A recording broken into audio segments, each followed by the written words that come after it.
ಎಲ್ರಿಗೂ. ಇವತ್ತು ಸ್ಟ್ರೀಟ್ ಸೈಡಲ್ಲಿ ಮಾಡುವಂತಹ ಬನ್ ಮಸಾಲಾನ ಮನೆಯಲ್ಲಿ ತುಂಬ ಈಸಿಯಾಗಿ ಏನಿರುತ್ತೋ ಅದರಲ್ಲಿ ಮಾಡೋಣ ಬನ್ನಿ. ಫಸ್ಟ್ಗೆ ಈ ಥರ ಗ್ರೀನ್ ಚಟ್ನಿ ಮಾಡ್ಕೊಳ್ಳಿ, ಸ್ಯಾಂಡ್ವಿಚ್ಗೆ ಹಾಕ್ತಾರಲ್ಲ ಆ ಥರದ್ದು.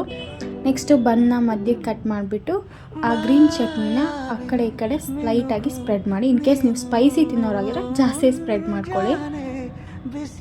ಇದೆಲ್ಲ ಸ್ಪ್ರೆಡ್ ಮಾಡ್ಕೊಂಡ್ಮೇಲೆ ಕ್ಯಾರೆಟ್ನ ಸ್ಲೈಸ್ ಹಾಕ್ಕೊಳ್ಳಿ, ಆಮೇಲೆ ಕುಕುಂಬರ್ ಸ್ಲೈಸಸ್ ಹಾಕ್ಕೊಳ್ಳಿ,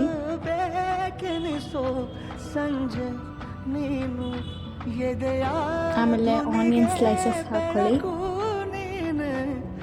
ಆಮೇಲೆ ಮಿಕ್ಸ್ಚರ್ ಹಾಕ್ಕೊಳ್ಳಿ,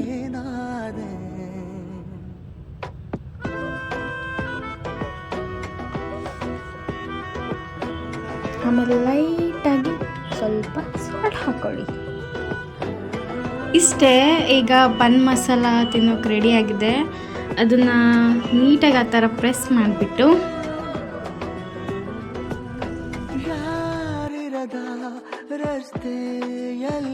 ಅದನ್ನು ಕ್ಲೋಸ್ ಮಾಡಿಬಿಟ್ಟು ಪೀಸಸ್ ಥರ ಕಟ್ ಮಾಡ್ಕೊಳ್ಳಿ.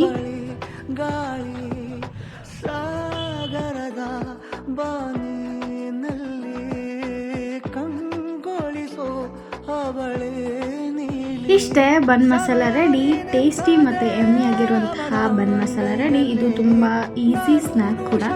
ಇದು ದೊಡ್ಡವ್ರಿಗೂ ಮಕ್ಕಳಿಗೂ ಎಲ್ರಿಗೂ ಇಷ್ಟ ಆಗುತ್ತೆ. ಒಂದ್ಸಲ ಟ್ರೈ ಮಾಡಿ. Thank you.